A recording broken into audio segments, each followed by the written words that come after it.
Alhamdulillah rabbil alamin. Amin. Sai min biyo akaciya. Azunti ba hakalana. Ama sezi mi ya ne aklara be mikro dama obu yoro mena obu yoro nyefo ka numero di angere ka code var safety code var ka sezi officiel ka numero bi o dira mo ele ba fe Jati. Donc ça va voir question là. Abina fo. Mais ça nous che anga palma do covid ta wifla. Do dole. Mɔgɔ le b'o yɔrɔ la. Ya mɔgɔ fana la. Dati. Kɔni ko o ma se yan sɔrɔ. Parce que o ka o baaraw kama. Mais o ye 2000 lase yan. Ko ka duwawu kɛ olu ye. Société fana ka se ka sigi yɔrɔ la cogo min. Jati. A sera ka baro mɔgɔ wɔɔrɔ. Garizigɛw ka se ka fɔli cogo min. O kɛra. Ko fana sanji ko b'olu sɛgɛnna. Ko ka duwawu kɛ o fana. Jati. Donc o ye 2000 di. Ko ka sanji kɔnɔ yan ni jumalon cɛ. N'Ala sɔnna o kɛra ka ban. N'Ala sɔnna. Ka sanji kɔnɔ yan ni juma cɛ. Jati. Question fɔlɔ. O ye Yaya Konate. A kɔni question sɛbɛ fo wɔɔrɔ. An ka kelen taara.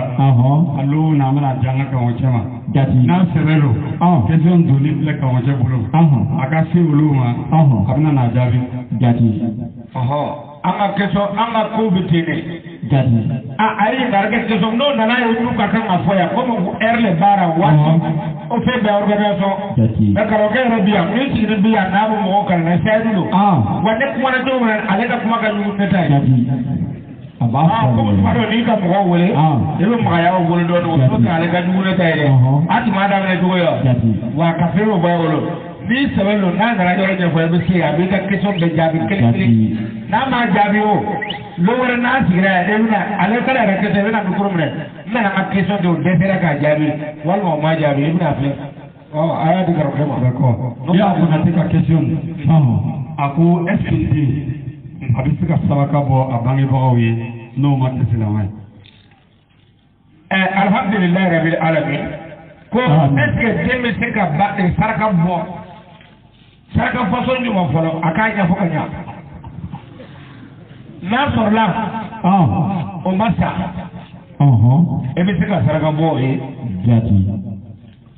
No o e ba ni fa bɛ yen hali ni silamɛw tɛ silamɛya ye mun ye. E de kɛra den ye sariya kumana kan ko k'i ba ni fa ladon hali ni silamɛw tɛ. Jati. Ka wali ɲuman dɔ kɛ kana k'aw ma fitirima wale ye. N'a sɔrɔla o ma sa e bɛ se ka wuli don dɔ ne Ala. Ni saraka in filɛ n bɛna di e ma e ka dɛsɛbagatɔw ma ne ba ani fa tɔgɔra i ka labanko ɲuman d'o ma o ti kɛ wa walima o bɛ ne bolo yan yɔrɔ yan i k'aw kɛnɛya o kana to a kan sɛgɛn o ti kɛ wa n'o bɔra la a banna dɛ a bɛ fɛ ka dɛndɛn ka na sun saraka dun yɔrɔ min na n'i taara yen hali i yɛrɛ ta n'i y'a bɔ ye min ju bi ci ale la parce que وأن ليس للإنسان إلا ما سعى أن سعيه سوف يرى. الله أكبر. دوتي تاتا. أي. مدي بني فاتي. إبه سكا مكاو يفنا إبه سكا دوغو كوي. جاتي. ما أنا سرقة بوت كليه ده. إيه ألا. نبى جيني هنا نبى كفارو ترى كده كمانا. سوني نما مكاني بيا أمني. هم كورنا يو فاي جو بنا وقول ربي إرحمهما كما ربياني صغيرا. إذا كنا ولي كمان. ألا هنا نبى نفارا سبوا وين لامو دي بيما دو. أنا كدو كوي ونسرقة موت كليه. سووا تسيرا سرقة كنكا. كاتيجلاسة دويكونو. ألا بنا كفار lahara. كاتيجلاسة بانو. كالو ما باوما. أوايا مبينا يا كه. أطورارو. Asaraka boy, mɔgɔ y'a ka baara ye, a ka mɔgɔ ɲuman ye min garisɛgɛ kan. Ayi, a ti ɲa. K'a fɔ ko nin, hali karamɔgɔ yɛrɛ cɛ ma, mun y'a kɛ o ka embauchement ye, a k'a ɲuman de ye k'a garisɛgɛ kan. Ayi, a ti ɲa. Walima n'i y'a ye ko nɔrɔ b'a la. Ayi. A bɛ karamɔgɔ mun yɛrɛ ko nɔrɔ b'o la, k'o bɛ ten, an dɔw bɛ taa saraka bɔ yɔrɔ kɛ, o tɛ taa bɛɛ la dɛ. Kelen kelen, n'a taara don min na a tɔgɔ bɛ to yen. Hali n'a bɛna jeni sa tɔgɔ bɛ to yen, nka min y'a embauché la kɛ, a juma a garisɛgɛ kan yan. A ti foyi ɲa, ala tɔgɔ ti ɲa a bolo tugun, a bɛ wuli kɛ ka dɛsɛ, hali jinɛw tɛna kuma tɛ garisɛgɛ ma. Foyi yɛrɛ ti ɲa a bolo. n'a ye sɛnɛ kɛ yiridenw bɛ ban ale tɛ a ma ban ko ka ban donc n bɛna min f'a ɲɛna dɔrɔn o saraka bɔ cogo i bɛ se ka saraka bɔ i ba ni fa ye mun kama k'a to o balo la i yɛrɛ bɛ se k'a to ma na baba a ye nin minɛ a ye taa kɛ saraka ye n'o tɛ n'aw sara an tɛna foyi bɔ dɛ ala ye min ɲini ala ko asafurula nabi ibrahima y'o le kɛ an b'a ye muhamadu y'o le kɛ nka ka saraka bɔ o ti kɔrɔna fansi kɔrɔna ko e ma wo ko alihusina ko ale ala ka hɛrɛ lahara hɛrɛ ale b'a kɛ lilɛzina istajabu lirabbihim k'ale b'a kɛ mɔgɔ le mɔgɔ min tun ye ala jaabi diɲɛna mɔgɔ lɛzina mɛ mɔgɔ min la yastajibuna mɔgɔ min ma sɔn ka ala jaabi k'a to diɲɛna o n'ala ma bɛn ara don walaw anna ma fil ardi jami'an wa mithluhu ma'ahu labtadaw bihi ala ka hɛrɛ ale ala b'a ka hɛrɛ kɛ mɔgɔ de ye lahara nɛɛma ale bɛ mɔgɔ don a kɔnɔ i ka yɔrɔ ye wa a kana suratu wa i b'a sɔrɔ ko o k'a mɛn fɔlɔ suratu ra'ad haya 20 haya 17 alhusna a ko ne ala ka ɲumanya lahara ɲumanya kɛ lilladina n b'a kɛ mɔgɔ le i cɛra komi muso istajabu lirabbihim mɔgɔ min bɛ diɲɛ kɔnɔ yan a sɔnna ala ka sariya ma ka mɔgɔ min to diɲɛ kɔnɔ yan n'a sɔnna ala ka sariya ma ka ala jaabi don walladina a ko nka mɔgɔ min lam yastajibu lahu mɔgɔ min ma sɔn ka ala jaabi k'a to diɲɛ kɔnɔ yan o ye ala ka sariya fɔ ɲɛna a ye gɛrɛ ka taa ɲɛ bɔ y'a faamu a ko mɔgɔ min ma sɔn ala ka sariya ma k'a to diɲɛ kɔnɔ yan a ma sɔn ka ala jaabi o ko kɔrɔna ko ten sɔn a ko o mɔgɔw don law anna ma lahu fil ardi jami'an a ko hali ni diɲɛ nafolo bɛɛ farala ɲɔgɔn kan k'a k'a tigilamɔgɔ kelen ta ye a don n'ala ma bɛn ka ban don wa mithluhu ma'ahu ka diɲɛ nafolo bɛɛ ka tila k'a multiplier 2 fois labtadaw bihi n'a y'a di mɔgɔ kelen kun kan ko la k'ale t'a bila donc a ka saraka bɔ tɛ foyi ɲɛ su ye ne le y'o fɔ dabara cɛmɛcɛ la n da cɛmɛcɛ la wa nin kuma in ti wuli a bɛ fɛrɛ ka diga wɛrɛ de n'a digɛra a b'aw kɔnɔ boli n'i m'i ka dimi la dɔrɔn kɔnɔboli b'i faga a ye sɛgɛ t'o la fiyewu a bɛ dumuni bi bɔ yen a bɛ faga de kɔrɔ a ye n b'a nɔ na tuguni ko ale ala ka hɛrɛ diɲɛ lahara hɛrɛ bɛ kɛ mɔgɔ le ye min sɔnna k'ale jaabi mɛ ni n'ale ma bɛn ara wa ko hali diɲɛ nafolo bɛɛ kɛra ta ye k'a di k'ale t'i bila ọ̀láyìíká. akọ́ àbùkù. lahum su'al hisabi. hali n'a ye diɲɛ nafolo bɛɛ di ko ale ala b'a ɲininka jugu la. wa ma'wahum jahannamu. wa ko a da ɲininkali laban a bɛ taa don jahannama kɔnɔ. wa bi'sal mihad. wa layi bi cɛ juguyara a fɛ. n'alu dɔ y'a dun k'a ka dugawu k'a ye ko ala k'a bila ni a mana taa bila don. a b'a ka wari sara. ni denmisɛnw fɔra tigɛ tɛ waati. muso dɔw ma ka taa dɔn. n'a ko a ka dugawu kɛ ni dugawu ma minɛ. lahara a bɛ taa cɛ ka wari sara. ne to o dumuni ko da ye ɲɔgɔn tɔgɔ ka nagasi den ka bila ko mɛ tapɛti kɔrɔ. ne t'o kɛ dɛ. tapɛti yɛrɛ kura tɛ se ka kamiliya kɛ kuma t'a kɔrɔ ma. Jabate Musa. A ko i ka kuma kɔnɔ i ye kɔnɔ a y'a nɔ di. A ko i ko a fɔra kira ɲɛnɛ ko bi a ka kɛ silamɛ ye. donc ale tun bɛ fɛ ka ɲininkali kɛ o yanni o a y'an dogo na o a tun bɛ mun de. a tun bɛ min na n'a fɔra ko i ka kɛ silamɛ ye a tun tɛ sulantan ye wa. sulantan de. n'a fɔra ko i ka kɛ silamɛ ye bɛɛ k'a lajɛ tun bɛ fɛn min na o. ni ma ɲininkali yɛrɛ bɔ. mɛ a bɛ se ka kɛ ɲininkali ye k'a jaabi. a ma o le faamu. Muhamadu tun bɛ fɛn min na o. ayiwa kɛ sali ka mɔgɔ de yan. aw hayina ile ka ruwa. n bɛna ka fɛn dɔ yira a la o. a k'a dɔn ko Muhamadu tun bɛ fɛn min na ka kɔrɔ a k'a faamu dɛ o tɛ ne ka kuma ye o mɛ karamɔgɔ c'est-à-dire que karamɔgɔ bɛ fɛ k'olu bɛ ninnu le masquer n'i y'a fɔ ten a kɛra komi i ka kira dɔn a sɛbɛnni tɛ le wa i b'a fɔ de k'a jira silamɛ na silamɛ tɔgɔ la ka dusu ta ka kɛn ta k'a na komi kɛ a ye mikoro di cɛ ma a b'a ye de a ye sura ɲuman suratu sura haya 51 haya 51 a ta sanfɛ dɔɔnin haya 50 haya 50 jɔ وما كان للبشر على كمان يا فلو أقوات الدران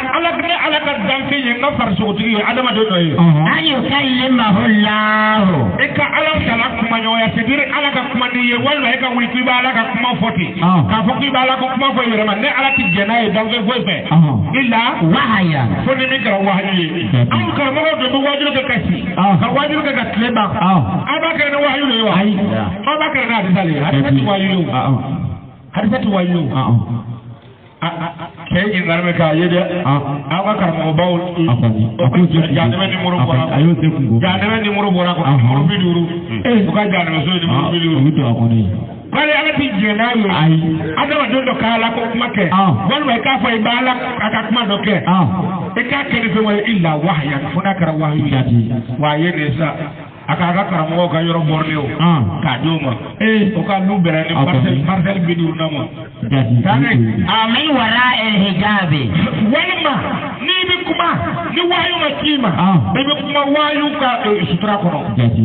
oye kuma amu korna min foro walma chamo me oye wara el hijabi le sutra min bana wayu te nana wayu me ke lo na mi kana tolo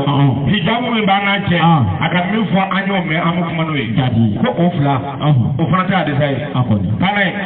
aw yursilu rasulan wai man ala ya karka cibin ki aw makroye fayuhi bi iznihi membe o kide membe na fara tinna kana fo bale bana wayu forma wala de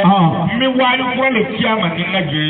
aw ga min fa bu forna wala wayu lo ai wa bebe do jare bana o do na ngaba ma yasha'u mbake tugura min gadinye innahu aliyyun hakimun wa ala qur'anno abekiti betige wa kadhalika akoko min ala ko wayu di mogoma wal mango mo kala kuma ni wante e muhammadu okuma ole kamado aw hayna ilayka ruhan min amrina ko so no on ni kika ke wayu ka di ele fana ma do te ele to kuma na wona foko ne na kuma so ko me de ko mo kala kuma ni wayu te o ko so ni wayu ti ka ke ni ye ka dole muhammadu ra do muhammadu worola olokoi muhammadu worola woroko fla nabi sa kiyo fa kan ligili kono akwa ti do arjuna na tiyo na ma wolo senfla nabi sa wala seba wa muhammadu ka wolo ko fla na fla ya akwa wa kezalika koso au haina ilaika ne wayu ke ruhan na ngani wayu ilaika kadima mire amrina ala ni kura minci oy kuranai kuranan na kuranai ini ni kurana masaka ele ni flaga kurana na dukai ni frakura yali okoso apai ni kura chika do mamadura ma kunta tadri ma alkitabi balba chaka mene gerera akon ni kurana ni tubira ke ni kurana ni kitabu yo lo akika lo yere wala imanu ni kurana ni tubira kulli mariyatu tu onina walakin na kura kulli mariyatu nina mune tubara akoni awere ko jawi yawe ama bansawa afara ko ni mi dubara ko o tikaran lo wala imani liman yatutu ni yerela ko me ko ni walakin konga ja'alnahu nuran ni kura mi na dore no e kura na yi no bai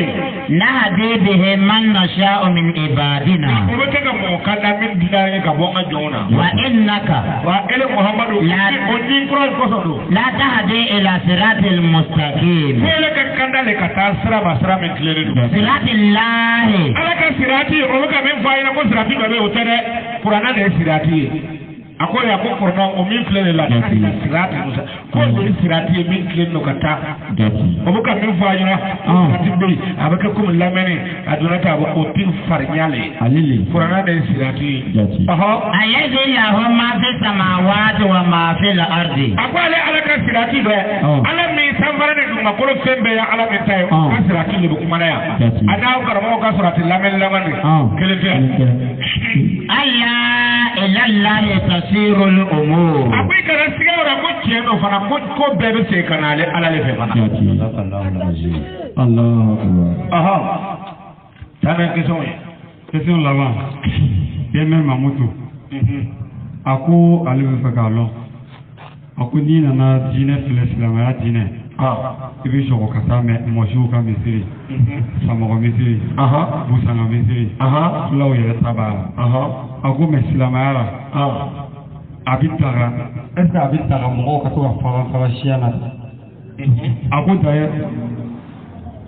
i question filalen don ɲɔgɔn na a ko d'ailleurs est-ce que mɔgɔ yɛrɛ bɛ se ka su bɔ k'ale ka ala ye wa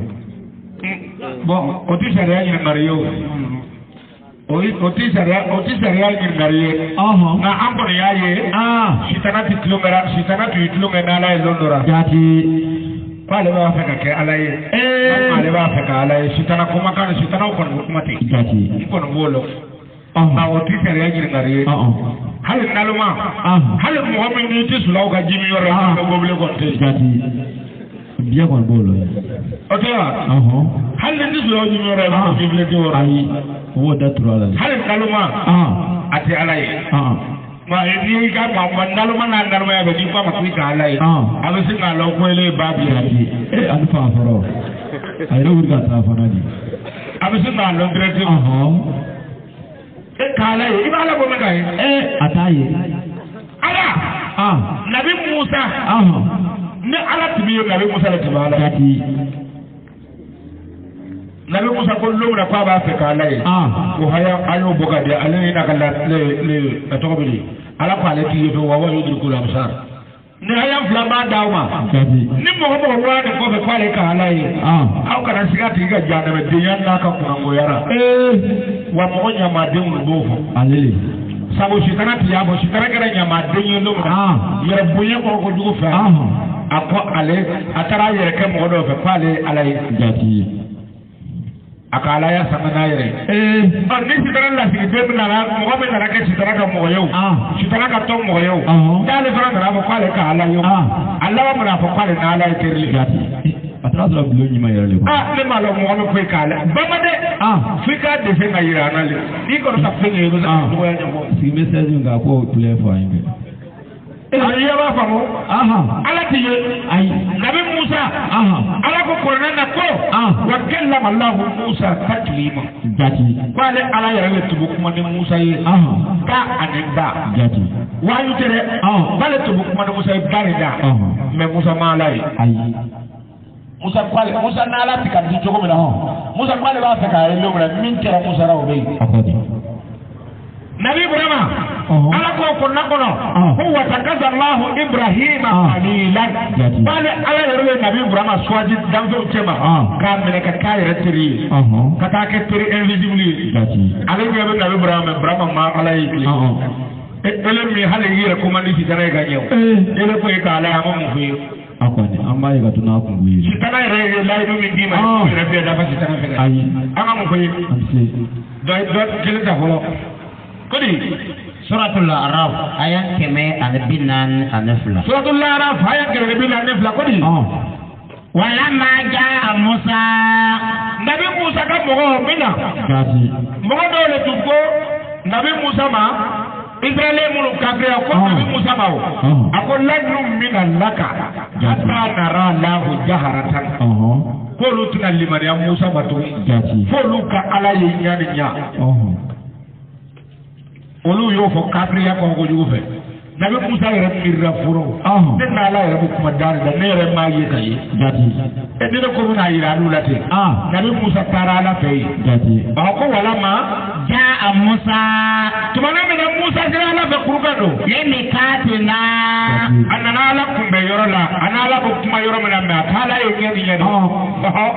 wa kalamahu rabbuhu k'ale ala yɛrɛ kumana ni musa ye da ani da qala rabbi a ye kala rabbi kala kala musa i b'a fɔ ko kala a bɛ lɔko musa le ko kala nabi musa ko ya rabbi a ko ne tigi arini a ko ne ka mɔgɔw ko o b'a fɛ kele ye ne yɛrɛ don b'i ye fɔlɔ a nana ko ala ma ko n tigi arini n b'a fɛ n'i yɛrɛ yira ne la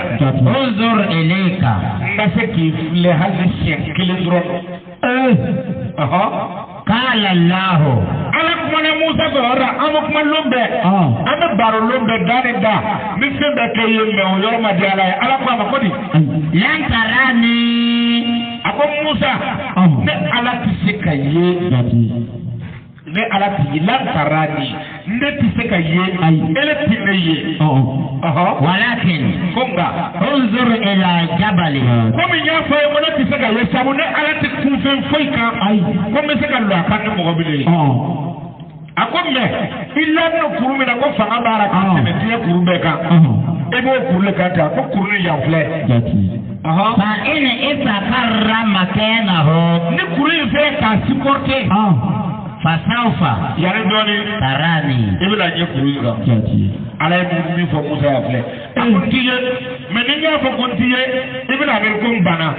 me se se be dir fe ne ti me be se ka si mi ga be fle ya famu ako kuru mi fle ne ko aka bom ni kuru be ni kuru se ka supporter ibina na ya koro ya doni falamma tajalla rabbuhu ako tumana mina na kuma se ala yala na ala mina noro do mina folo ko tumana mina o noro dini kuma se kana ala to wala e jabalin agana pointe kuru ka fitine dro ja Allahu daken ay kuru ka ko buguri wa qarra Musa o lotlema tourisme kuru na le fa'ala tibale la ka tradie kuru be lumière min benna alko mi namela na film bo atawa be cinéma bo o wi lumière projecteur min pointé foro mo ko mi soro kan naka di projecteur man lo fenda mo ko be dawa donc a ko musaka lo to na mo na lumière tini no bora kan na kuri na ko kuri be na ka yereke mi na fa buru mu o ye Musa ala perkelo ala karubalo anala ro baro lo be dade dana mai amma ya hali sikura wa qarra Musa sa'ikan ako Musa yere kirna Musa bena woro be akirna falamma afala tumana mo na Musa nyere la yakiro kala Musa kabe Musa ya lo kwa le juru ko ka ya lo ko sitara sira le ako ni subhanaka ako chenchena ala ekasamu kuma min bora ne dara ne Musa nogora amma kawo ga ba le ka ala yero anogora wa manogoli wa sitara Musa ya bi min bora dara anala termanye akirna ya lo kwa ka kunuga awulila ko subhanaka ala ekasamu yima tubutu ilayka mina tubi kwa yeso ne makle ne Musa ka sele be ka sumbe ka jaga be ka ala batu bebe bin tubi kwa ye ifebi naga roke ma tubi abata jare ma ko atala ye Musa na la ke ni momi mbora Musa dara ni mingala awila ka tubi kwa ye ati ta ya ke ka sula mera do ayalo ko kuma yachi wa anna awwalul mu'minina wa akunna bi kan mu'minin fara ya bituni mu'min ya ko man jena mai kama ka kini ko da ba ka kai ro ma ha ka aga ye ka ba afanu na la ka te ati ko ina la barula ko le ko anu ufavino anti ta mo be na ma ko te sigi ala ka furne ta kana sa ka ka do jo ta so mo ko te sigi ay ya de premier ka mo jibril la na akate de guru akere de bari suratul anfal fana fila tugu keme anafla hayan fila la tudrikuhul absar ako aw ka nyina flalite kala fle iya fle lubura wo iya fle tugu hali skora ka fa ko yala yeye ako atise ka ke ala tise ka ye hakili la ti ye nyana fasi ko ala tise ka la tudruko kwa tise ka furma ke wa huwa kongale ala yere yudrikul absar kongale ala ne bi yeli ke awra ka nyana yella wa huwa awye aw ba la yira tugu mi aw nyana yeli tise ka ala konga ala le ba aw nyana yella bi kono de ala bolo wa huwa al-latiful khabir wa qala ala le kan no ala le duble masayati ala tiye ay ngin bare me ga ko mo lo sika ala ko taala ye mo ko ala ye kan yere sika ay ni ya fodro iblis ka baralo sabu ni sitana ko gora ira ibafo ima sitana to ba ka tulunga na be musarawa ata mo ko sitana mo le ya bla sitana be ka tulunga ra kullu kullan min allaka hatta nara allah jaharata folu tili ma dia Musa matule folu kala ye nyanya Musa yɛrɛ do ba simbera ayi ale taara sitana kɔrɔra sitana y'a tɔɔrɔ ale b'a fɛ k'ala ye o mɔni dɔrɔn Musa ye ala bato min kɛ a ye sɛgɛn min kɛ ka bɔ Egypte désert kɔnɔ Misra a y'o sɛgɛn min kɛ kuma mɔni dɔrɔn y'a ka ala bato bɛɛ bi wa ni Musa tun ma furu ka bɔ kirin na n'o tun kɛra satɔ ye a tun bɛ taa yàrá parce que a wulila a fa de tubira kura ye c'est que a tun tubi bɛɛ tiɲɛna donc n'aw bɛ tubi mun k'a fɔ ko k'ala ye n'aw bɛ tubi aw bɛ tubi aw yɛrɛ depuis aw bɛ a ma deli ka tubi aw ma kɛ silamɛ wa aw bɛ sa de k'a fili o de wara aw ka kɛtɔ ye question nɔgɔya ne a ka kelen min fɔ an n'o to ye n'o ye siyaw ka ko ye o kɔfɛ CCJT Côte d'Ivoire ka siège officiel an bɛna numéro di mais fo n ka kuma kelen fɔ numéro minnu bɛna di nin karamɔgɔkɛ ta tɛ an ka karamɔgɔ minnu bɛ yan o si ta tɛ CCJT ka organisation don olu ka numéro le wa a bɛ dira kun dɔ de kama CCJT ka information ka sɔrɔ cogo min o senfɛ fana ɲininkali bɛ mɔgɔ minnu fɔ o bɛ se k'a kɛ an bɛna lase karamɔgɔw ma o b'a jaabi an b'a se o ma. Ni aka y'an b'a fɔ a ye weleliw de cayara dɔw yɛrɛ b'a miiri ko karamɔgɔkɛ ka numéro le ni dɔ ma i wele k'a fɔ i ɲɛna ko ale bɔra sonko dɔ kɔ a tɛ téléphone ta la n'ale b'a wele ko i ka dugawu k'a ye dɔw de b'i wele ko olu bɛ sɔsɔ dɔw de b'i wele ko olu bɛ sɔsɔli kɛra karamɔgɔkɛ ka mɔbili baaki la ko i k'a photo ta ka ci olu ale yɛrɛ tun bɛ wulada nin de la sisan mɔbili ko la ko ala ko mɔbili ko donc numéro ninnu ti dira o kan sɔsɔli gansan ninnu n'a ye a bɛ to ka tugu a kɔ n'a nana mariki min sɔrɔ a la wolo ale le an ne nana fale kan aw taara jati ne bɛ nana fare wale ma fɔ donc numéro na bɛ olu kama ti ko wɛrɛ kama ye n'i nana olu sɔrɔ ni ne karamɔgɔkɛ bɛna ɲɔgɔn sɔrɔ cogo min na dɔw fana bɛ yen d'accord donc n'i nana téléphone numéro ta k'a se ka organisation sɔrɔ i b'a ta 75 76 33 19 nous y'a wele an fana ka téléphone ta 75 76 33 19 08 34 12 71 08 34 12 71 WhatsApp bɛ mɔgɔ minnu fɛ minnu bɛna fɛ ka don CCJT Côte d'Ivoire info la pour que ka se k'an ka information sɔrɔ o fana i bɛna sɛgɛsɛgɛ ka sɔrɔ ka i don ye i bɛ message privé envoyé 06 36 60 97 06 36 60 97 wa n'i taara Facebook fana kan ou bien Messenger i bɛna taa page officielle sɔrɔ yen Comité culturel de la génération des Trois Testaments CCJT CI n'i ka message bɛ sɛbɛn fana écrit la i bɛ envoyer a jaabi fana bɛ t'i sɔrɔ o yɔrɔ la a bɛ dira ko min kama o fɔra an ɲɛna mɔgɔ kana taa ɲininka bagako kuma yɔrɔ na tuguni o ti kɛ vie o. K'a ka kɔrɔla labɛn a ko mɔbili ko kuma de bɛ aw dara ale wele wa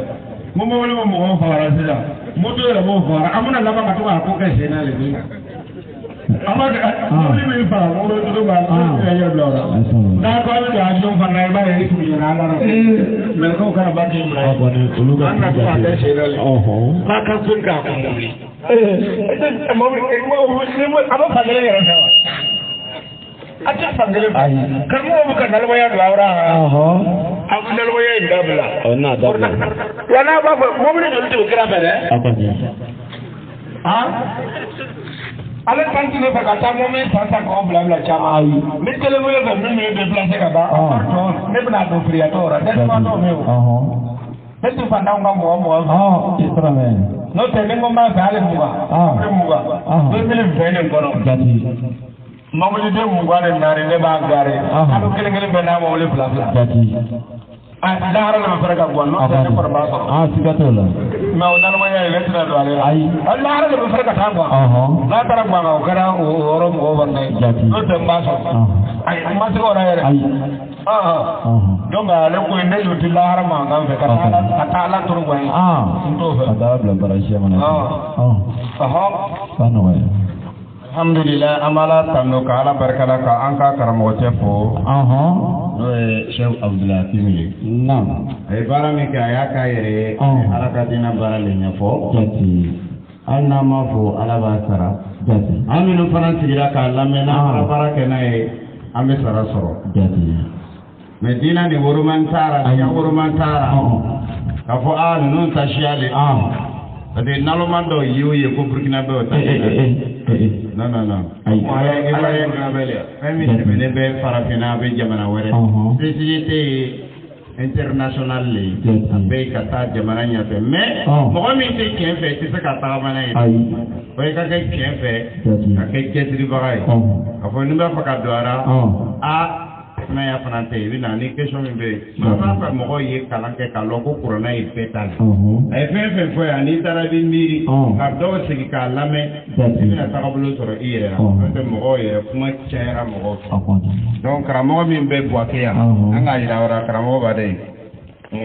a bɛ se ka micro d'a ma a bɛ ka expliquer aw ye kosɛbɛ a bɛ sɔrɔ yɔrɔ min na question de papier di n'a sera yen aw bɛna a ka question jaabi sɔrɔ n'o tɛ ale bɛ Buwake yan min sigilen b'a kɛrɛfɛ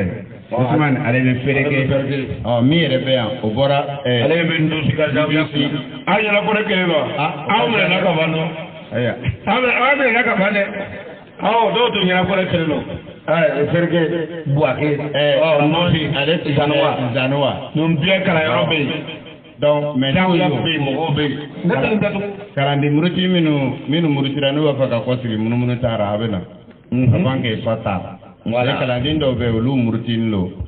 o t'a fɔ a ka lɔn ko ale yɛrɛ kalan fɛ karamɔgɔ Jafari yalo kalanden sini kafiri dɔw fana bɛ ten le ka taa kalan kɛ ka na to ka moriya kɛ o mais i ka kalan kɛ yɔrɔ min na i tɛ fɛ o tigi tɔgɔ bɛ fɔ ni mun na sigiya le non mais n'a dɔnna a tɛ se ka namara kɛ tugun fana voilà o fana ye tiɲɛ namara tɔw de t'a fɛ a ka fɔ parce que n'a dɔnna n'a ko a muso ɲɛna Jafari yɛrɛ ka kalanden wa nin ma ɲi dɛ ale bɛna sɔrɔ cogo di o kosɔn a tɛ dɔn hali n'a ka layila mankan mɛn a b'a jaamu k'o ka nafa k'ale lɔbɔ ko ale kɛ ale m'a ka na y'o jɛ wa e de bɛna lɔ ala ɲɛ b'i o ala k'an dɛmɛ ni dugawu bɛ kɛra n'an bɛ kalima fɔ i bɛ se k'i ŋɛniɲɛ fɔ ala ye an n'o tɛ karamɔgɔ ye k'a fɔ a bɛna ji da yɛrɛ ka bila n'a y'a kɛra a bɛ taa mako ɲɛ dɛ mais n'i k'i tigɛ jan ala ye ka ala deli ala ye dugawu jaabi masa ye donc ni kalima bɛ fɔra ni tigɛ wulila sanfɛ i b'i ka hamina ko fɔ ala ye ala de b'a bɛɛ nɔgɔyabaga ye dɔw b'o yɛrɛ k'o ye diinɛ kura le ko an bolo bɛ sa e de bolo bɛ dugu ma i bɛ mili fara ye karamɔgɔ bisimila i y'a kuma walawala alhamdulilayi rabil alamin summa alhamdulilayi rabil alamin vraiment an bɛ ala fo an bɛ ala tando wa an bɛ ala barikada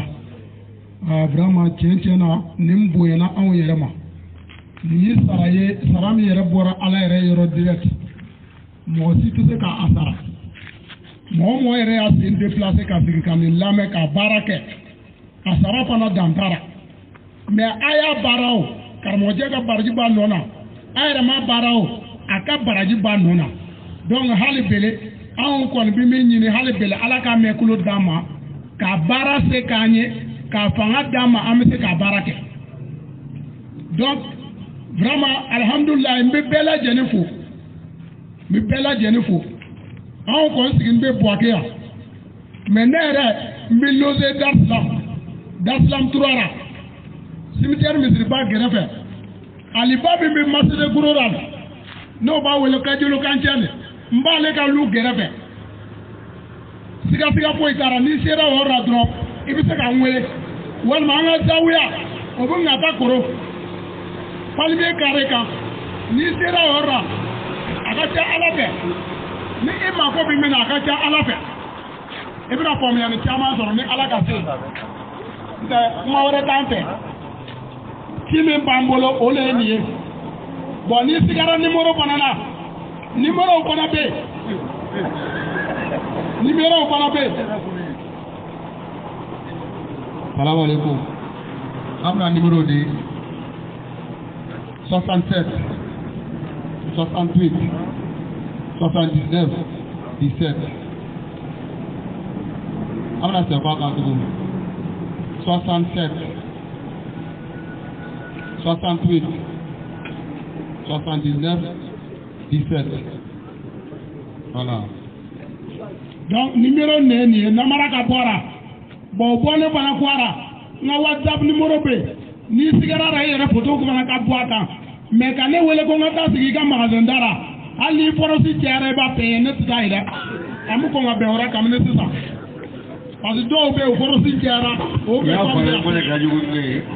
kuma tɛ dɛ parce que an bɛ ɲɔgɔn bonya o ka fisa kɔrɔna tɛ magasin dara fɛn ye dɛ